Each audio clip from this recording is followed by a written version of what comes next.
ஓம் சாந்தி, ஓம் சாந்தி, ஓம் சாந்தி.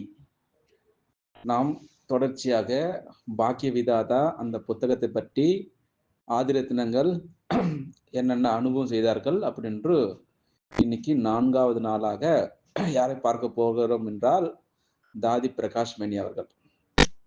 தாதி பிரகாஷ்மணி அவர்கள் இயக்கத்தினுடைய முக்கியமான தலைவராக இருந்தார்.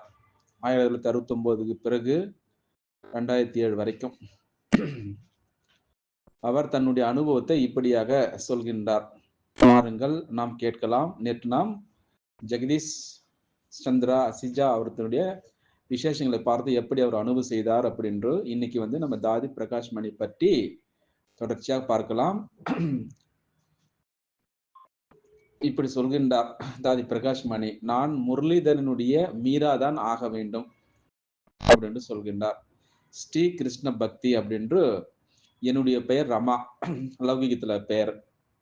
நான் டிசம்பர் 1922 பிறந்தேன். அதாவது 01/12/1922 அந்த ஆண்டில். நான் 7-8 வயது இருக்கும் பொழுது ஸ்கூலுக்கு போனாலும் கிருஷ்ணனுடைய பூஜை செய்யாத நாளே கிடையாது அப்படின்றார். எனக்கு சின்ன வயதிலிருந்தே நான் மீரா ஆவேன் என்று எனக்கு அடிக்கடி தோணிக்கொண்டே இருந்தது. எனக்கு மீரா கதையும் தெரியும். கிருஷ்ணன் மேல எவ்வளவு பக்தி இருந்ததுன்னு சொல்லிட்டு, பக்தியில ரொம்ப புகழ் வாய்ந்த ஒரு கதை. ஸ்ரீ கிருஷ்ணர் மீராவுக்கு எவ்வளவு அந்த ஆன்மீக காதல் இருந்தது அப்படி என்று. அதுபோல இவர்களும் ஆக வேண்டும் அப்படி என்று சொல்கின்றார். என்னுடைய வீட்டிற்கு மிக அருகில் தான் ஸ்ரீ ராதா ஸ்ரீ கிருஷ்ணா கோவில் இருந்தது. அந்த கோவிலுக்கும் காலை மாலை என இருவேளையும் சென்று பூஜை செய்வேன். இரவு சமயத்தில் ஸ்ரீ கிருஷ்ணனை ஊஞ்சலில் ஆட்டுவேன். பிறகு தொட்டிலிருந்து எடுத்து அந்த கட்டிலில் தூங்க வைப்பேன். இது என்ன அனுதின செயலாகும் அப்படின்று தொடர்ச்சியாக சொல்றார். எனக்கு ஸ்ரீ கிருஷ்ணன் மீது மிக மிக அன்பு இருந்தது. அந்த பூஜ்யம் மிக அன்புடன் செய்வேன் அப்படின்னு வர்ணிக்கிறார் தன்னுடைய இளமை காலத்தை. ஸ்ரீ கிருஷ்ணனும் ஸ்ரீ ராதாவும் என் மீது மிக அன்பு செய்கிறார் என்றே எனக்கு தோன்றியது. அதே போல ராதாவையும் எனக்கு மிகவும் பிடிக்கும். நான் தினமும் கிருஷ்ணனுடைய சரித்திரம், அதில் உள்ளிருக்கக்கூடிய பாகவதம் படிப்பேன். உங்களுக்கு தெரிந்திருக்கும் சிந்திக்காரர்கள், அதாவது பாகிஸ்தான்காரர்கள் சுக்மணி மற்றும் கிரந்தம் சாஹிப் ஏற்றுக்கொண்டவர்கள். அங்க இருக்கக்கூடியவர்கள் சுக்மணி அண்ட் கிரந்தம் சாஹிப் ஏற்றுக்கொண்டவர்கள். அந்த சமயத்தில் ஸ்கூலில், அதாவது ரிலிஜியஸ் பீரியட் இருந்தது அப்படின்னு சொல்றாங்க. அந்த காலத்திலாம் ஆன்மீக வகுப்பு இருக்குமா ஸ்கூல்ல. சிறு வயதில் முதலே கிரந்த் அந்த சாஹிப் படிப்பித்தார்கள். பிறகு சுக்மணி, பிறகு கீதா படித்தார்கள். இவையெல்லாம் படிக்க எனக்கு மிக மிக பிடிக்கும். அதே போல பாகவதம், ராமாயணம் போன்றவைகளில் ஞானத்திற்கு வரும் முன்னரே நான் படித்து விட்டேன் அப்படின்று நம்முடைய தாதி பிரகாஷ்மணி அவர்கள் தன்னுடைய அனுபவத்தை இப்படி சொல்கின்றார். நான் ஒருபோது யாரிடம் திட்டு வாங்கினதே கிடையாது அப்படின்றாங்க. பள்ளிக்கூடத்தில் ரிலிஜியஸ் அந்த பீரியட்ல நான் தான் முதல் மார்க் வாங்குவேன். குறைந்ததிலும் குறைந்தது 65% 70% மார்க்ஸ் கண்டிப்பாக வாங்குவேன். எனக்கு படிக்க ரொம்ப பிடிக்கும். எப்பொழுது முதல் 2வது அல்லது 3வது ரேங்க் தான் நான் எடுப்பேன் அப்படின்ட்டு சொல்கின்றார். அதற்கு நான் குறைந்தது எடுத்ததே கிடையாது. அதனால ஸ்கூல்ல அனைத்து டீச்சர்களுக்கு என்னை ரொம்ப ரொம்ப பிடிக்கும். விளையாட்டில் எனக்கு அவ்வளவு ஆர்வமே கிடையாது. அதற்காக நேரம் ஒதுக்கினதே கிடையாது. லௌகிக வீட்டில் அம்மா, அப்பா, நான் 3 இருந்தோம். ஒரே ஒரு மகள் தான்.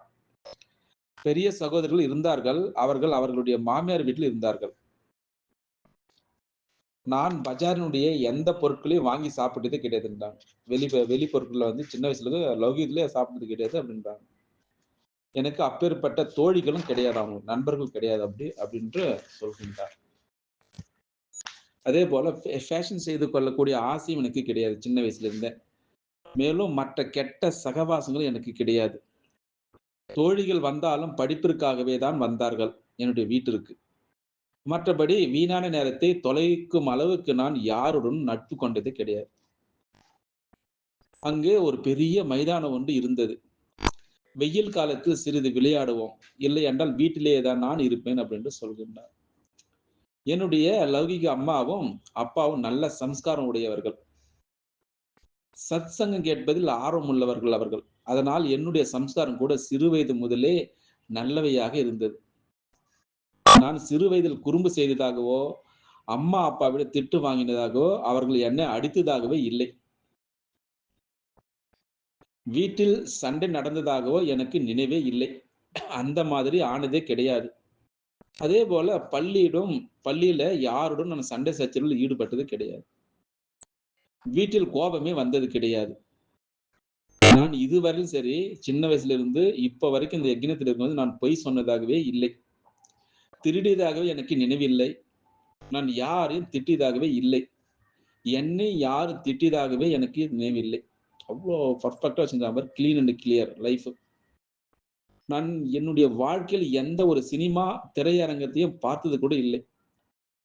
அதனால் கெட்ட விஷயங்கள் எந்த பிரபாவம் என் மீது படவில்லை. இப்ப தெரிகிறதா பிரம்மா பாபா ஏன் அவனுடைய யஜ்யத்தை வந்து பொறுப்பு கொடுத்தான்னு சொல்லிட்டு பாருங்க அவருடைய லைஃப் ஸ்டைல் எப்படி வச்சிருக்காங்க. நான் 3ஆவது வகுப்பிலிருந்து 6ஆம் வகுப்பு வரை வருடத்திற்கு 2 தேர்வுகள் எழுதினேன். ஒவ்வொரு 6 மாதத்திலும் அடுத்த வகுப்பிற்கு சென்று விடுவேன். ஞானத்திற்கு வந்தபொழுது எனக்கு 14 வயது. நான் மெட்ரிக் முடித்திருந்தேன் அப்படின்ட்டு சொல்றாங்க. இப்போ அடுத்ததாக 2வது படி போறாங்க இப்போ. ஸ்ரீ கிருஷ்ணனுடைய காட்சியினுடைய ஆசை எனக்கு வந்தது. என்னுடைய லௌகிக அப்பா சுவாமி கங்கேஷ் வாரணத்திடம் போவார். அவருடைய சிஷ்யராகவே இருந்தார். அவரிடம் ஸ்ரீ கங்கேஷ் வாரந்த், அதாவது தூய்மையினுடைய சம்ஸ்காரம் முன்பிருந்தே இருந்தது அவருக்கு. அவர் ஜோசிக்காரராக இருந்தார். அப்பா பிசினஸ் மேன் தான். ஆனால் மாலை வீடு வந்ததும் என்ன செய்வார் தெரியுமா? சாஸ்திரங்களுடைய விஷயத்தை பேசுவார்.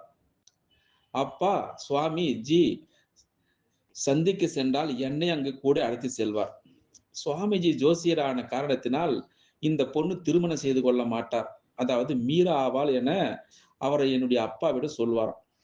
அந்த குழந்தையா இருக்கும் பஸ்ல அவர் அதற்கான காரணம் ஏன் எப்படி ஆவேன் என்னுடைய காரணம் தெரியவில்லை அப்படின்னு சொன்னாங்க.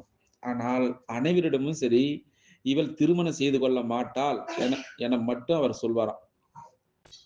லௌகிக்க சகோதரருடைய மாமியார் வீட்டுக்காரர்கள் மிகவும் ரொம்ப ஃபேஷனாக இருப்பாங்களாம். நன்றாக சாப்பிடக்கூடியவர்களாக இருந்தார்கள். அவர்கள் என்னை அழைப்பார்கள் அந்த வீட்டில். ஏனென்றால் வீட்டில் நான் தான் சிறியவள், இவள் தான் சுற்றுக்கொள்ள ஏற்று வயது உடையவள் என நினைத்து வா என்று இங்கு போகலாம், சுற்றி வரலாம், நாளை இங்கு போகலாம் என என்னை கூப்பிடுவார்கள். ஆனா நான் அவர்களோடு போனதே கிடையாது. எங்கள் வீட்டில் வந்து இரு என்பார்கள். கஷ்டப்பட்டு ஒரு அரை நாள் போய் இருப்பேன் அந்த வீட்டிற்கு. பிறகு ஓடோடி என்னுடைய வீட்டிற்கு வந்து விடுவேன். நான் என்ன சொல்ல வரேன் கடைசியில, சிறு வயதிலிருந்தே எனக்கு இந்த சம்ஸ்காரங்கள் இருந்தன. அவை எனக்கு ஞானத்தில் ரொம்ப பெரிதும் உதவின. சிறிய வயதிலிருந்தே சாப்பிட, குடிக்க, பார்க்க, அணியக்கூடிய ஆர்வமே கிடையாது எனக்கு. எந்த விஷயத்திலும் சரி. நான் ஒருபோதும் அம்மாவிடம் இந்த ஃப்ராக் வாங்கி தாருங்கள் அப்படின்ட்டு நான் கேட்டதும் கிடையாது. எனவே இந்த துணி தேவை எனவோ அது சொல்வாராம். இது சாப்பிட ஆசையாக உள்ளது, செய்து கொடுங்கள். நான் இதுவரையில் கேட்டதே இல்லை. எவ்வளவு ஒருத்தர் தியாகம் பண்ணிக்கிறாங்க பாரு சின்ன வயசுல இருந்து. சிறு வயதிலிருந்தே கேட்பதை விட இறப்பதே மேல், ஆசை இல்லாமல் இரு, அதாவது கீதையினுடைய ஸ்லோகன் என்ற ஸ்லோகன் நினைவில் இருந்தது. ஞானம் என்றால் என்ன என்று எனக்கு அப்பொழுது தெரியாது. ஆனால் ஆசை கொள்வது அஞ்ஞானம் என்று மட்டும் எனக்கு தெரியும். நான் என்ன சொல்வேன் என்றால், கோபிகள் எப்பொழுதாவது கேட்பார்களா என்ன? கோபிகள் எதையும் கேட்க மாட்டார்களாம். மீரா எப்பொழுதாவது கேட்பார்களா என்ன? அம்மாவுக்கு தர வேண்டும் என்றால் தரப்போகிறார்கள். நான் ஆசை வைக்க வேண்டும், நான் ஏன் கேட்க வேண்டும்? ஒருபொழுது எனக்கு பேராசை வந்தது கிடையாது. ஆனால் ஆசை இல்லை என்று சொல்லிவிட முடியாது. 2 ஆசைகள் சிறு வயது முதலே இருந்து வந்தது அப்படின்னு சொல்றாங்க. எவ்வளவு அழகா சொல்றாங்க பாரு. அது என்னவென்றால், விஷ்ணுவனுடையதோ அல்லது ஸ்ரீ கிருஷ்ணனுடையதோ காட்சி பார்க்க வேண்டும். எப்பொழுதாவது எனக்கு விஷ்ணுவனுடையதோ அல்லது ஸ்ரீ கிருஷ்ணனுடையதோ காட்சி கிடைக்கும் என்பதில் எனக்கு மிக உத்வேகம் இருந்தது. ஏனென்றால் கிருஷ்ணனைத்தான் கடவுள் என எண்ணி இருந்தேன். இப்படியாக தன்னுடைய அனுபவத்தை பாக்கியவிதாதா அதன் மூலமாக நாம் பார்த்து கொண்டு வருகிறோம். ஸ்ரீ கிருஷ்ணனுடைய காட்சி இப்போ எப்படி எனக்கு கிடைத்தது அப்படின்னு சொல்ல போகிறார். நான் மெட்ரிக் படித்துக் கொண்டிருந்தேன். அனைத்து சப்ஜெக்டுகளும் வரலாறு, ஹிஸ்டரி, கணிதம், அறிவியல் போன்ற அனைத்தும் ஆங்கிலத்தில் தான் இருந்தன. அந்த ஸ்கூல்ல ஆங்கிலம் படிப்பது தான். நான் 1 வருடம் அங்கு படித்தேன். அதே ஸ்கூலில் தான் மம்மாவும் என் கூட இருந்தார். அதாவது ஒரே பெஞ்சில் தான் நாங்கள் அமருவோம். மம்மாவிடம் கிளாஸ் பெல்லோ, அதாவது வகுப்பு தோழி என்ற உறவில் அன்பிருந்தது. மற்றபடி அவர் பற்றி எனக்கு எதுவும் தெரியாது அப்படின்னு மம்மாவை பத்தி சொன்னாங்க. அதே போல மம்மா மிகவும் மாடர்னாக, ஃபேஷன்புல்லாக இருந்தார்கள். நீளமான தலைமுடி இருந்தது. மிகவும் அழகாக இருந்தார்கள். அதாவது பாம்பே இங்கிலீஷில் படித்திருந்தார்கள். மம்மா மிக இனிமையாக இருந்தார்கள். எனக்கு அவர்களை மிக மிக பிடித்தது. அடுத்ததாக 1936ஆம் ஆண்டு அந்த விஷயம் அதை பத்தி சொல்றார். அதாவது தசரா மற்றும் தீபாவளியுடைய விடுமுறை தினமாக இருந்தது. 3 வாரங்களுடைய விடுமுறை. அதனால் நிறைய நேரம் கிடைத்தது எங்களுக்கு. நாங்கள் அந்த நாட்களில் கோவில்களுக்கும் சத்சங்களுக்கும் செல்வோம். தீபாவளி நேரங்களில் காலையில் கொஞ்சம் குளிர ஆரம்பித்துவிடும். ஒரு நாள் காலை பொழுதுடைய விஷயம். நான் என்னுடைய கட்டிலில் தூங்கிக் கொண்டிருந்தேன். நான் என் முன்னாடி மிக அழகான ஒரு பெரிய அரச தோட்டம் பார்த்தேன். தோட்டத்தில் மிக அழகான லைட்டாக நாலாபுறமும் இருந்தன. தூரத்தில் பெரிய பெரிய பூக்களும் பழங்களும் தெரிந்தன. அப்போ இடையில் தாதி இப்போது விஷயம் ஒன்றை நினைவுபடுத்துகிறார். அதாவது அவங்க ஆஸ்திரேலியா போயிருந்த பொழுது அங்கு அது போன்ற ஒரு அரசு தோட்டம் பார்த்தேன். பார்த்தால் அப்படியே பச்சை கார்பெட் விரித்தது போல இருந்தது. நான் அப்பொழுது கூறினேன், இது போன்று நான் சொர்க்கத்தினுடைய தோட்டத்தையே பார்த்திருக்கிறேன் அப்படின்னு சொன்னார். அப்பொழுது விடியற் காலையில் நான் தோட்டத்தை பார்த்தேன். அதன் நடுவில் ஒரு லைட் வந்தது. அந்த லைட்டினுடைய நடுவில் சின்னஞ்சிறு ஸ்ரீ கிருஷ்ணனுடைய புல்லாங்குழலோடு ஆடிக்கொண்டே குதித்து கொண்டே மிக தொலைவில் இருந்து என் அருகில் வந்தார். யாரு? கிருஷ்ணர். தன்னுடைய அனுபவம் சொல்றாங்க. எனக்கு மிகுந்த சந்தோஷமா இருந்தது. ஆனால் நான் தூக்கத்தில் இருந்தேன். தூக்கத்தில் சந்தோஷமாக பார்த்து கொண்டிருந்தேன். அந்த கிருஷ்ணருக்கு பிறகு வெள்ளை ஆடையுடைய பரிசா நின்று கொண்டிருந்தது. நான் சிறு வயதிலே சத்யநாராயணனுடைய விரதம் வைப்பேன். மற்றும் அந்த காலங்களில் பகவான் வயதான ரூபத்தில் வருவார் என்று சொல்லிக் கொள்வார்கள். ஸ்ரீ கிருஷ்ணனோடு வெள்ளை வேஷதாரி பரிஸ்தாவையும் பார்த்ததால் நான் பகவான் சத்யநாராயணனைத்தான் பார்த்து கொண்டிருக்கின்றேன் என எனக்கு தோன்றியது. ஸ்ரீ கிருஷ்ணரை பிடித்தது என்றால் சத்யநாராயணன் எனக்கு பிடித்தது. ஸ்ரீ கிருஷ்ணரை பார்ப்பதா இல்லை சத்யநாராயணன் பார்ப்பதா இருவரையும் மாறி மாறி பார்த்தவாறு நான் இருந்தேன். எனக்கு இருவருமே பிடித்தமானவராக இருந்தார்கள். அதற்குள் விழித்து விட்டேன். இருவருமே அப்போ மறைந்து விட்டார்கள் அப்படின்றோ திரும்பியும் தாதி சொல்கின்றார். இது போல மீண்டும் பார்க்க எனக்கு ஆவல் அதிகமாகிவிட்டது. நான் சின்ன பிள்ளையாக இருந்த பொழுது கடவுளுடைய காட்சி பார்த்ததால் அது வெளியில் யாரும் சொல்லக்கூடாது என கேள்விப்பட்டிருந்தேன். அப்படி கிடைத்தால் அது ஊமைக்கு கிடைத்த இனிப்பு போல உள்ளுக்குள்ளே சாப்பிட வேண்டும். ஆனால் வெளியில் சொல்ல முடியாது. எப்படி ஊமை இனிப்பு சாப்பிட்டால் அது யாருக்கும் சொல்ல முடியாதோ, உள்ளுக்குள்ளாகவே அதனுடைய ஆனந்தத்தை எடுப்பாரோ, அது போல கடவுளுடைய காட்சி கிடைத்தவர்களும் அதை யாருக்கும் சொல்லக்கூடாது. அப்படி இல்லாமல் யாரிடமாவது சொன்னால் கடவுள் மீண்டும் அவரிடம் வரமாட்டார். அதனால் நான் யாருக்குமே சொல்லவே இல்லை அப்படின்னு தாதி பிரகாஷ்மணி அவர்கள் தன்னுடைய அனுபவத்தை எப்படி சொல்ல பாருங்க. அனுபவமா சொல்றாங்க. ஆனால் உள்ளுக்குள் ஆசையா இருந்தது. எப்பொழுது மீண்டும் பார்ப்பேன் அந்த காட்சியை பற்றி சொல்றாங்க. ஆனால் மீண்டும் பார்க்கவே இல்லை.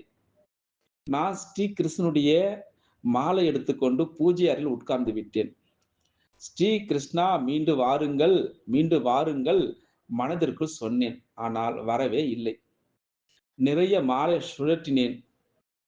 ஸ்ரீ கிருஷ்ணமூர்த்தியினுடைய அதிக தியானம் செய்தேன். கோவிலுக்கு போனேன். ஆனால் மீண்டும் வரவே இல்லை. ஆனால் எனக்கு உள் மனதிற்குள் ஒரு ஆவலாக இருந்தது. என்னுடைய ஒரு வகுப்பு தோழி இருந்தாள். அவள் மண்டலைக்கு சென்று கொண்டிருந்தார். ஒரு நாள் அவள் இப்படி சொன்னார், "நீ என்னோடு அங்கு வா" என அழைத்தாள் அந்த சகோதரி. சரி, நான் வருகிறேன் என்றேன். 2, 3 நாட்களுக்கு பிறகு நான் அவள் வீட்டிற்கு சென்றேன். அப்பொழுது அவர் டிரான்ஸில், அதாவது காட்சியில் மூழ்கி இருந்தாள்.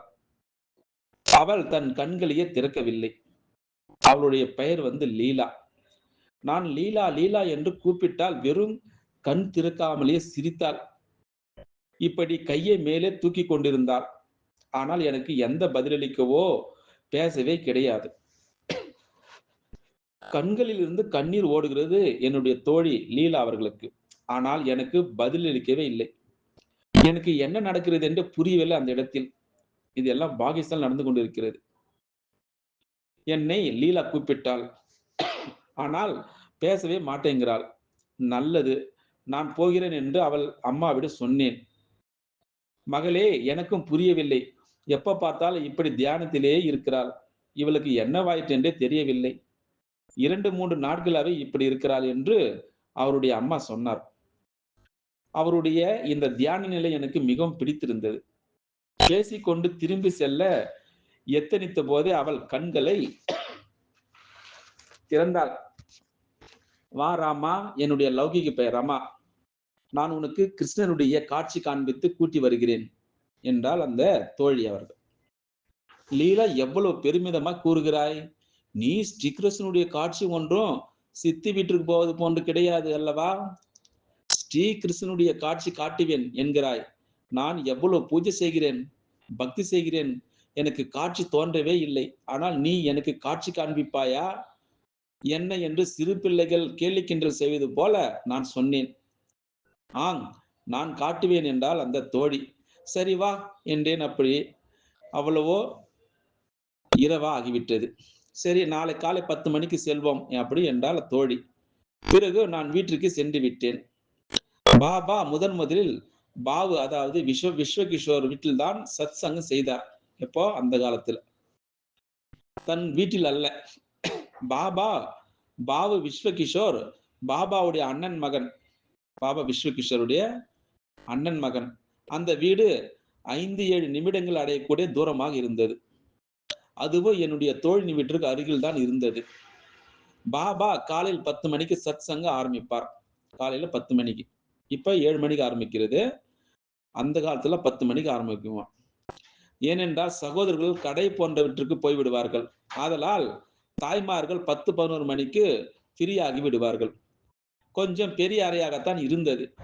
இந்த பக்கமும் கட்டில், அந்த பக்கமும் கட்டில். நடுவில் இப்ப கிளாஸ் வகுப்பு எடுக்கிறாங்களா, அது போல கதி இருக்கும். அதாவது வகுப்பு எடுக்கக்கூடிய நாற்காலி போன்று சென்டர் கதியை நினைத்துக் கொள்ளவும். அங்குதான் சத் சங்கம் நடக்கும்.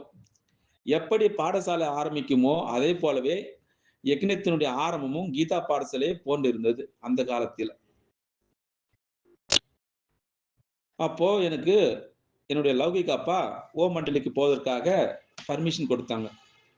என்னுடைய நியமம் என்னவென்றால், அம்மா அப்பாவுடைய அனுமதி இல்லாமல் வாசற்படி தாண்டுவது கிடையாது. ஒருபொழுது அம்மா அப்பாவின் முன் எதிர்பதில் நான் சொன்னதே கிடையாது. பணிவுள்ளவளாகத்தான் நான் இருந்தேன். அம்மா அப்பாவுடைய அன்பு இருந்தது, கண்ட்ரோல் இருந்தது. இரவு அப்பா வந்ததுமே, "மகளே, நீ போய் வரலாம்" என அனுமதி தந்தார். ஒரு தாதா இருக்கிறார். அவர் கீதையின் மீது சத்சங்கம் செய்கிறார். தாய்மார்கள் போகிறார்கள். அதாவது ஓம் துவானி, அந்த ஓம் துவானி என்று ஒலி எழுப்புறார்கள் என கேள்விப்பட்டேன். "உனக்கு ஸ்கூல் லீவு தான், தாராளமாக போய் வா" அப்படி என்றார் என்னுடைய அப்பா. யார் அந்த தாதா என நான் கேட்டேன். பிறகு பாபா பற்றி அப்பா சொன்னார். அப்பொழுது நான் லீலாவிடம் சென்றிருந்தேன். அவள் அவள் சொன்னால், "வா, நான் உனக்கு ஸ்ரீ கிருஷ்ணனுடைய காட்சி காண்பிக்கிறேன்" என்று. அப்படி நடக்கிறதா என்று கேட்டேன். ஆங், ஓம் துவானி எழுப்பப்படுகிறது. "உனக்கு கிருஷ்ணனுடைய பிடிக்கும் அல்லவா? போய் வா மகளே, போய் வா" என்றார். பிறகு நான் காலையில் சென்றேன். நான் சத்சங்கம் சென்ற பொழுது பாபா ஓம் துவானி எழுப்ப ஆரம்பித்தார். அந்த ஒலியே மிக நன்றாக இருந்தது. போனவுடன் என்னுடைய பார்வை பாபாவுடைய நெற்றியில் விழுந்தது. பாபாவுடைய நெற்றிலிருந்து ஒலி வருவதாக எனக்கு தோன்றியது. இவ்வளவு அனுபவம் செய்றாங்க பாருங்க. அந்த சமயத்தில் எனக்கு சிவபாபாவும் தெரியாது, பிரம்ம பாபாவும் தெரியாது. எனக்கு 3 நாட்களுக்கு பிறகு என்னுடைய கனவில் வந்த பகவான், அதாவது சத்யநாராயணன் போலவே இவர் இருக்கிறார் என நான் மனதிற்குள்ளே சொல்லிக் கொண்டேன். இவர் ஏன் என்னுடைய கனவில் வந்தார்? இவர் யார்? இவர்தான் பகவான் சத்யநாராயணா என்ன? அப்படின்னு தனக்கு தானே கேள்வி கேட்டுக் கொண்டார். இப்படி யோசித்துக் கொண்டிருக்கும் பொழுது நான் டான்ஸ் சென்று விட்டேன். அதே ஸ்ரீகிருஷ்ணர், அதே பூந்தோட்டம், அதே லைட், அதே பகவான் சத்யநாராயண் எப்படி கனவில் பார்த்தேனோ அப்படியே மீண்டும் பார்த்தேன். எவ்வளவு நேரம் டான்ஸில் இருந்தேன்? எப்பொழுது சத்சங்கம் முடிந்தது? ஒன்றுமே தெரியவில்லை எனக்கு. அனைவரும் எழுந்து விட்டார்கள். யாரோ என்னை எழுப்பி இருப்பார். பிறகு சிறிதாக விழித்துக் கொண்டேன். நான் எங்கு அமர்ந்திருக்கிறேன் என்று எனக்கே புலப்படவில்லை. அனைவரும் சென்று விட்டார்கள். எனக்கோ வெட்கமாகிவிட்டது. அப்படி என்று தன்னுடைய அனுபவத்தை சொல்றாங்க. நான் வெட்கத்தில் எழுந்து ஓட ஆரம்பித்தேன். அடுத்த அறையில் அமர்ந்திருந்த பாபா, அதாவது பிரம்ம பாபா என்னை அழைத்தார். இவர் பகவான் சத்யநாராயணன், இவரை பார்க்க வேண்டும் போல் இருக்கிறது. ஆனால் வெளியோட்டமாக அருகில் செல்ல பயமாக இருக்கிறதே என உள்ளுக்குள் யோசித்தேன். இங்கு வா மகளே, வா என பாபா அழைத்தார். அப்பொழுது டிரான்ஸில் தான் இருந்தேன். பாபாவோடு சென்றால் பகவான் சத்யநாராயணனை பார்த்து கொண்டிருந்தேன் மட்டுமில்லாமல் அடிக்கடி ஸ்ரீகிருஷ்ணன் முன் வந்து கொண்டிருந்தார். இப்படியாக நான் பார்த்து கொண்டே இருந்தேன். வீட்டிற்கு வந்தேன் என்றால் அந்த டிரான்ஸினுடையே வந்தேன். எனக்கு இரவு தூக்கமே வரவே இல்லை. எழுந்து நான் என்ன செஞ்சேன், மாடியில் தனியாக உட்கார்ந்து விடுவேன். மணிக்கணக்காக அந்த டிரான்ஸ்லயே போய்விடுவேன். அந்த சூட்சுமதுன்னு போயிடுவாங்களாம். இவளுக்கு என்னவாயிற்று என்று என்னுடைய அம்மா யோசித்தே கொண்டிருந்தார். ஆரம்பித்து விட்டார்கள் வீட்டில் இருக்கக்கூடியவர்கள். சாப்பிடுவதும் இல்லை, குடிப்பதும் இல்லை, எப்பொழுது பார்த்தாலும் சமாதி நிலையில், அதாவது தியானத்தில் இறந்தது போல ஒரு வகை அமர்ந்திருந்தேன் அந்த சமயத்துல. அம்மா என்னை எழுப்ப வேண்டியது ஆகிவிட்டது. எனக்கோ பாபாவிடம் போக வேண்டும் என்று இருந்தது. ஆனால் 10 மணிக்கு முன் யாரும் போவது கிடையாது. அங்கு போனாலும் டிரான்ஸ்லயே அமர்ந்திருந்தேன். பிறகு வீட்டுக்கு வந்தாலும் டிரான்ஸ்லயே அமர்ந்திருந்தேன். டிரான்ஸ்னா காட்சி மேல. இவ்வாறு எத்தனை நாட்கள் டிரான்ஸ்லயே இருந்தேன்? சொர்க்கத்தை, அந்த ஸ்ரீகிருஷ்ணனை, அந்த சத்யநாராயணன் பாபாவை, கோபகோபிகளை, அந்த ராசலீலை, அந்த நடனம் பார்த்து கொண்டே இருந்தேன். அவ்வளவுதான். மிகவும் ஆனந்தமாக, மிக ரசனையோடு மிகுந்த ஆவல் அதிகமாகிக் கொண்டே இருந்தது. அப்பாவும் மகளுக்கு என்னவாயிற்று என்று யோசிக்க ஆரம்பித்தார். ஒன்று இல்லை, ஒன்று இல்லை என்பேன். கொஞ்ச நாளில் தீபாவளி வந்தது. இந்த விஷயங்கள் எல்லாம் தீபாவளிக்கு ஓரிரு நாட்களுக்கு முன்பு நடந்த, அதனாலேயே என்னுடைய அலோகிக்கு பிறந்த நாள் தீபாவளி என்றே கூறுவேன். இப்படியே தீபாவளி விடுமுறைகள் முடிந்தன. மனம் விரும்பாவிடனும் ஸ்கூலுக்கு போக வேண்டியதாயிற்று. ஸ்கூலில் மம்மா வந்திருந்தார். நான் மம்மாவிற்கு இதையெல்லாம் சொன்னேன். ஏனென்றால் மம்மாவை எனக்கு ரொம்ப பிடிக்கும். ராதே, நீங்களும் சத்சங்கத்திற்கு வாருங்கள், அங்கு தாதா மிக நன்றாக கீதை சொல்கின்றார் என்றேன். மம்மா முதலிலே ஒரு முறை அங்கு சென்றிருக்கின்றார். பிறகு இனி தினமும் சத்சங்கம் செல்வதாக இருவரும் திடமாக முடிவு செய்தோம். வீட்டிற்கு வந்து அப்பாவிடம் நான் ஸ்கூல் போக மாட்டேன் என்றேன். யாரு? தாதி பிரகாஷ் மணி சொல்கின்றார். அப்பா முறைத்து பார்த்து, ஏன் போக மாட்டேன் என்கிறாய் அப்படின்னு அவர் சொன்னார். நான் இந்த படிப்பு வேண்டியதில்லை. நான் ஞான அமிர்த குடிக்க வேண்டும், குடிக்க வைக்க வேண்டும். நான் கோபிகா ஆவேன். நான் ராதாகிருஷ்ணனுடைய கோபியாக வேண்டும். நான் ஸ்கூல் போக மாட்டேன் என்றேன் அப்படின்னு சொல்றாங்க. நான் யோகினியாக வேண்டும் என்றேன். அவர்களும் இதை பற்றி தெரிந்திருந்தார்கள். சரி மகளே, உன் விருப்பம் போல் செய் என்று விட்டார்கள். எனக்கு மிகுந்த மகிழ்ச்சி. நல்லதாக போயிட்டு அனுமதி கிடைத்து விட்டது. ஸ்கூலில் தீபாவளிக்கு பிறகு 6 மாத தேர்வு இருக்கும். நான் தேர்வு எழுத மாட்டேன் என்று சொல்லிவிட்டேன். பாபா ஓம் மண்டலி, இதுவே எனக்கு போதும், இதுவே எல்லாம் ஆகிவிட்டது அப்படின்னு சொல்றாங்க. பெரிய தீதி, அதாவது மன்மோகினி தீதி என் சித்தி ஆவார். சித்தி யாரு? தீதி மன்மோகினி. அவர் வீடு எங்கள் தெருவில் தான் இருந்தது. அவருக்கு என் மீது அதிக அன்பு இருந்தது. அவர் எனக்கு முன்பாகவே ஞானத்தில் வந்து விட்டார்கள். கிவின் மாதர் அண்ணா மன்மோகன் தீதியுடைய அம்மா, கிவின் மதர்ன்னு சொல்லுவாங்க. அவர் வீட்டிலே இருந்தார். தீதி அவர் மாமியார் வீட்டில் இருந்தார்கள். நான் மற்றும் தீதி மிகுந்த ஈடுபாட்டில் இருந்தோம். என் கூடவே அவரும் வந்து போவார். அர்ஜுன் தாதாவுடைய அம்மாவும் என் சித்தி தான். ஆனந்த கிஷோர் என்னுடைய உறவின் சகோதரர் ஆவார். நாங்கள் அனைவரும் ஒரே தெருவில் தான் வசித்து வந்தோம். நாங்கள் எல்லாம் சேர்ந்து பாபாவோட விஷயங்களை பேசுவோம். வேறு எந்த உலகமே இல்லை எங்களுக்கு அப்படின்னு தன்னுடைய அனுபவத்தை சொல்றாங்க. எவ்வளவு அழகா சொல்றாங்க பாரு.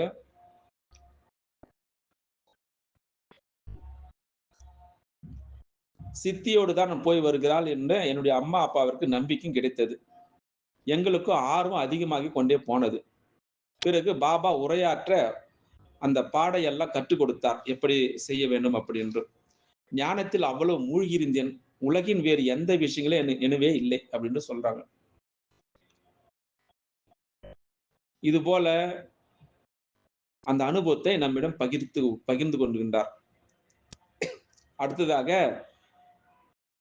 அந்த ஃபேண்ட், அந்த கோட்காரரை திருமணம் செய்யவா அல்லது பீதாம்பரியை திருமணம் செய்வாயா பாபா, நானோ ஸ்ரீகிருஷ்ணனுடையவளா ஆகிவிட்டேன் அப்படின்னு தன்னுடைய நினைவுகளை சொல்கின்றார். இதற்கு முன்னாலேயே பிரச்சனை ஒன்று நினைவுக்கு வருகிறது. நாங்கள் சிறியவர்களாக இருந்தோம். வண்ணமயமான ஆடைகளை அணிந்தோம். சிந்தி குல பெண்கள் நகைகளும் அணிவார்கள். பாபாவுடைய வீடு கீழே பெரியதாக இருந்தது. மேல் மாடியில் ஒரு தனி அறை இருந்தது. பாபா எப்பொழுது ஏகாந்தத்தில், அதாவது தனியாக அங்குதான் இருப்பார். ஒரு நாள் பாபா அந்த ரூமில் அங்கிருந்தார்.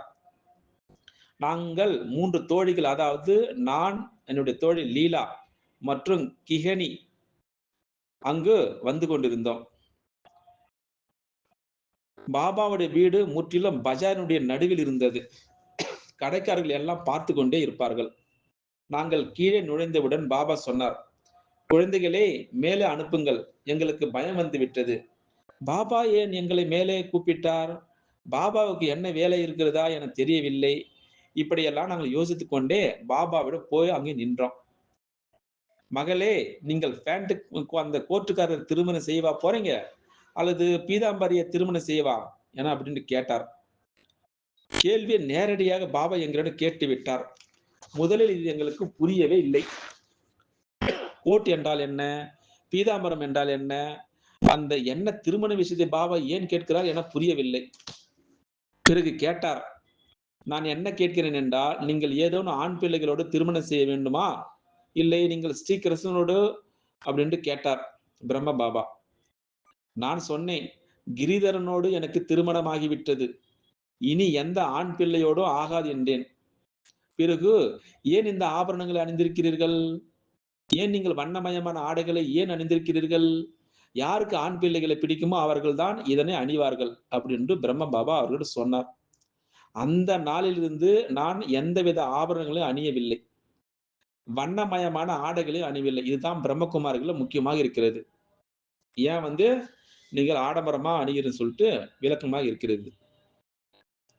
அந்த சமயத்தில் எனக்கு ஞானத்தின் மிகுந்த பெருமிதம் ஏற்பட்டிருந்தது. பிறகு ஏப்ரல் மே மாதத்தில் அம்மாவிடம் ஓம் மன்னனுடைய பொறுப்பை கொடுத்து விட்டு பிரம்ம பாபா தன்னுடைய லௌகிக குடும்பத்துடன் காஷ்மீர் சென்று விட்டார். பிறகு பாபா 3 மாதங்கள் அங்கேயே இருந்தார், வரவே இல்லை. பாபா ஞானத்திற்கு வருவதற்கு முன் லௌகிக ஸ்கூலுக்கு ஒரு பில்டிங் கட்டி இருந்தார். அதனை தான் ஓம் நிவாஸ் என்று அழைக்கப்பட்டது. முதல்ல ஓம் நிவாஸ் ஸ்கூல சிறிய தூரமாகத்தான் கட்டப்படுகிறது. அந்த காலத்தில் பிரிட்டிஷ் ராஜ்யமாக இருந்தது. அந்த ஃபாரினர்கள் பங்களாக்கள் இருந்தன. அங்க வெளிநாட்டுக்காரருடைய பங்களா, கலெக்டர் போன்றவருடைய பங்களா இருந்த பக்கம் இந்த ஸ்கூலுடைய பில்டிங் இருந்தது. பாபா காஷ்மீர் போன போது மம்மாவே அங்கே தலைமையை ஆக்கி சென்றார். ஹெட் அப்படின்ட்டாங்க. மம்மா எங்கள் அனைவரையும் விட புத்திசாலியாக இருந்தார்.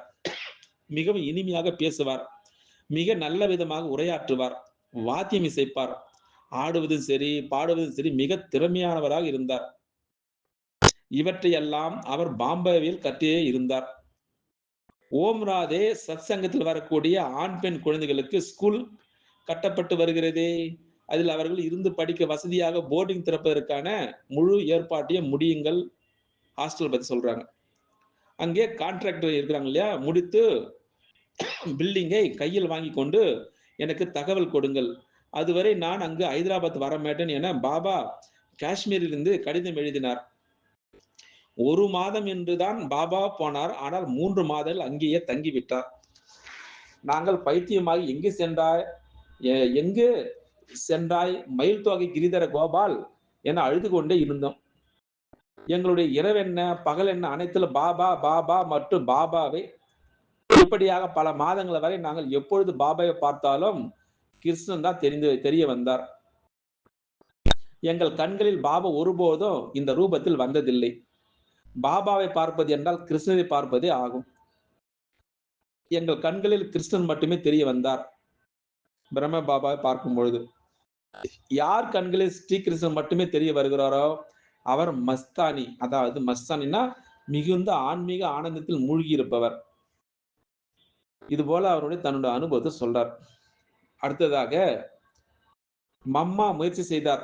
மீட்டிங்கு கமிட்டி செய்தார். மீட்டிங்கில் நான் தீதி போன்ற அனைவரும் இருந்தார்கள். மீட்டிங்கில் தாதி அதாவது நான் நிமித்தமாகி ஸ்கூல் நடத்துவது என முடிவாகியது. நாங்கள் சொன்னோம் அந்த சமயத்துல நாங்கள் ஸ்கூல் நடத்துவோம். பிறகு பாபாவிற்கு எழுதினோம். ஹைதராபாத்திற்கு பாபா வந்தார். பிறகு ஸ்கூலுக்கு தேவையான பெஞ்சு, அந்த புத்தகங்கள், நாற்காலிகள், மேஜைகள் போன்ற அனைத்தும் வாங்கப்பட்டது. அடுத்ததாக 1937ஆம் ஆண்டு தீபாவளி அன்று விதிபூர்வமாக நாங்கள் போர்டிங் அந்த திறப்பு விழா செய்தோம். அந்த சமயத்தில் சத்சங்கத்தில் ஒவ்வொருடைய பெயரும் சொல்லி ஓம் துவனி எழுப்புவார்கள். அதாவது ஓம் பாபா, ஓம் ராதே, ஓம் ராமா, ஓம் கோபி. இது போல அந்த பில்டிங்ல 3 பிரிவுகள் இருந்தது. 2 எங்களுக்காக இருந்தது. ஒன்றில் பாபா இருந்தார். ஏறக்குறைய அங்க 50 குழந்தைகள் இருந்தார்கள். அங்கே 5-6 வயதினர்களாக இருந்தார்கள். பாபாவுடைய லௌகிக்க பையன் நாராயணனும் அந்த குழந்தைகள் ஒருவனாக இருந்தான். நாங்கள் 15 வயது இருக்கோம். அப்போ 9-10 வயதினருக்கு படிப்பித்தோம். அந்த சமயத்துல எங்களுக்கு எந்த டிகிரியும் இல்லை. ஆனால் நாங்கள் அனைத்தும் படிப்பித்தோம். பாபா அனைத்தும் எப்படி பாடங்கள் தயார் செய்வது என்றெல்லாம் கற்றுக் கொடுத்தார் எங்களுக்கு. சுயம் பாபா கவிதை பாடல் எழுதி கொடுப்பார் மற்றும் எப்படி படிப்பிக்க வேண்டும் எது போல கற்றுக் கொடுப்பார் எங்களுக்கு. எப்படி குழந்தைகளை எழுப்ப வேண்டும், எப்படி குழந்தைகளை குளிக்க வைக்க வேண்டும், எப்படி சாப்பிட வைக்க வேண்டும், எப்படி படிப்பிக்க வேண்டும், எப்படி தூங்க வைக்க வேண்டும், எப்படின்னு எல்லாத்தையும் எங்களுக்கு கற்றுக் கொடுத்தார்கள். இது போல தன்னுடைய அனுபவத்தை தாதி பிரகாஷ் மணி அவர்கள் வாக்கியவிதாதத்தை நாம் பார்த்து கொண்டு வருகின்றோம். பிறகு 1 வருடத்திற்கு பிறகு பாபா உயில் எழுதினார். அதாவது 4 தாய்மார்கள் 4 கன்னியாக்கள் என 8 பேருடைய பெயரில் உயில் செய்தார். அந்த தாய்மார்கள் முதல்ல தீதி, மன்மோகினி தீதி. அடுத்ததாக அர்ஜுனுடைய அம்மா ருக்மணி. அடுத்ததாக ரூபன்வதி, அதாவது மம்மாவுடைய மாமி. அடுத்ததாக மகேந்திரா. இவங்க தாய்மார்கள் 4 பேர். தீதி, அர்ஜுனுடைய அம்மா ருக்மணி, ரூபன்வதி, மகேந்திரா. அப்ப அடுத்ததாக குமாரிகளில் அதாவது கன்னியாக்களில் மம்மா, தாதி பிரகாஷ்மணி, தாதி சாந்தாமணி மற்றும் தாதி சுந்தரி சகோதரி. பாபா தன்னுடைய முழு சொத்துக்களை இந்த தாய்மார்கள் மற்றும் கன்னியாக்கினுடைய கமிட்டியினுடைய பேரில் உயில் எழுதிவிட்டார். அந்த உயிலில் யசோதா, பிரிஜேந்திரா பாபாவுடைய மகன் என்று அனைவரும் கையெழுத்திருந்தது. பாபாவுடைய விசேஷ தன்மை பாருங்கள். அந்த உயிலில் தன்னுடைய லௌகிக்காரர்களுடைய யார் பெயர் இல்லை. என்னுடைய இளமை காலத்திலிருந்தே கோபித்துக் கொள்வது, அழுவது, சண்டையிடுவது, பிரச்சனை செய்வது, திருடுவது, அம்மா அப்பாவுடைய விஷயங்களை குழப்பம் செய்வது, பெரியவர்களுக்கு பதில் சொல்வது, கர்வம் காட்டுவது என்று எதுவும் இருந்ததில்லை. அதனால்தான் பாபா என்னை மிகவும் அன்பு செய்தாரோ. பாபா ஒரு நாள் கண்கள் காட்டியதில்லை, முறைத்து பார்த்ததில்லை, திட்டியதில்லை. ஏன் இப்படி செய்தா மகளே என கேட்டதும் கிடையாது. ஒருபோது இப்படி நடந்ததில்லை. பாபா எனக்கு மிகுந்த அன்பு செய்தார், மரியாதை கொடுத்தார். நாங்கள் அனைவரும் கராச்சி சென்றோம். பாபா ஹைதராபாத்தில் எங்களுடன் இருந்த பொழுது இடையிடையே தந்திரம் செய்வார். அதாவது ஹைதராபாத் மற்றும் கராச்சிக்கு இடையில் வெறும் 3 மணி நேரம் பயணமாகத்தான் இருந்தது. ஓம் நிவாஸ் அதாவது ஸ்டேஷனுக்கு மிக அருகாமையில் இருந்தது. ஹைதராபாத்திலிருந்து ட்ரெயின் இரவு 2 மணிக்கு புறப்பட்டு போகும். பாபா தன்னிடம் பணம் வைத்திருப்பது கிடையாது. ஆனால் பணம் எங்கு வைக்கப்பட்டிருக்கும் என்பது பாபாவுக்கு தெரியும். அந்த சமயத்தில் ₹2 தான் டிக்கெட். பாபா ₹2 எடுத்துக்கொள்வார். நாங்கள் தூங்கிக் கொண்டிருப்போம் அந்த சமயத்துல. பாபா மெதுவாக நாங்கள் அறியாமலே கதவை திறந்து கொண்டு கராச்சி போய்விடுவார். நாங்கள் தூங்கி எழுந்து பார்த்தால் பாபா இருக்கவே மாட்டார். அடே எங்க போய்விட்டார் அவரு? எங்க மயில் தொகை கிரிதரா? எங்கே சென்றீர்கள்? என்னுடைய கன்ஷாம், ஓ கங்கா, ஓ ஜமுனா எங்கே சென்றார்? என்னுடைய ஷாம அப்படின்று நாங்கள் அனைவரும் அழுத ஆரம்பித்து விட்டோம். பாபா தனியாக போய்விடுவார் கராச்சிக்கு. அங்கே சாந்தாமணி தாயினுடைய அப்பா தாதா ரிச்மல் வீடு இருந்தது. சொல்ல போனால் அதுவும் அவருடைய பங்களாகத்தான். மகளே 2 நாட்கள் வருகிறேன் என அங்கிருந்து எங்களுக்கு கடிதம் எழுதுவார். பிறகு அங்கிருந்து கொண்டே கராச்சியில் போர்டிங் திறப்பதற்கான ஏற்பாடுகளை செய்தார். முழுமையாக 1 வருடத்திற்கு பிறகு நாங்கள் கராச்சி சென்றோம். பிறகு நாங்கள் ஹைதராபாத் திரும்பவே இல்லை. இதுதான் எங்களுடைய இளமக்கால கதை அப்படின்று இந்த பாக்கிய விதாதாவில் தாதி பிரகாஷ் மணி எவ்வளவு நம்மளை அந்த பாகிஸ்தானுக்கு கூப்பிட்டு கொண்டு போனார். இந்த உண்மையான வரலாறு எவ்வளவு அழகா இருந்தது. எப்படி தன்னுடைய சம்ஸ்காரங்கள் இளமை காலத்திலிருந்தே அழகாக தன்னுடைய சாட் பொய் சொன்னதே கிடையாது, திருடுவதே கிடையாது. எவ்வளவு அழகான அந்த சம்ஸ்காரத்தை வைத்திருக்கிறார் பாருங்கள். இதை கேட்ப அனைவரும் சரி நாமும் இந்த நேரத்தில் இந்த நொடியில் நாம் மாற வேண்டும் அப்படின்று ஒரு திட சங்கல்பம் வைத்து பாபாவை நினைவில் இருப்போமாக. அச்சா, ஓம் சாந்தி. அடுத்ததாக நாளைக்கு வேறொரு பெரிய மகாநாத்தை பார்க்கலாம். அச்சா, ஓம் சாந்தி. ஓம் சாந்தி, ஓம் சாந்தி, ஓம் சாந்தி. நாம் தொடர்ச்சியாக பாக்கிய விதாதா அந்த புத்தகத்தை பற்றி ஆதிரத்தினங்கள் என்னென்ன அனுபவம் செய்தார்கள் அப்படின்று இன்னைக்கு 4வது நாளாக யாரை பார்க்க போகிறோம் என்றால் தாதி பிரகாஷ் மணி அவர்கள். தாதி பிரகாஷ் மணி அவர்கள் இயக்கத்தினுடைய முக்கியமான தலைவராக இருந்தார்.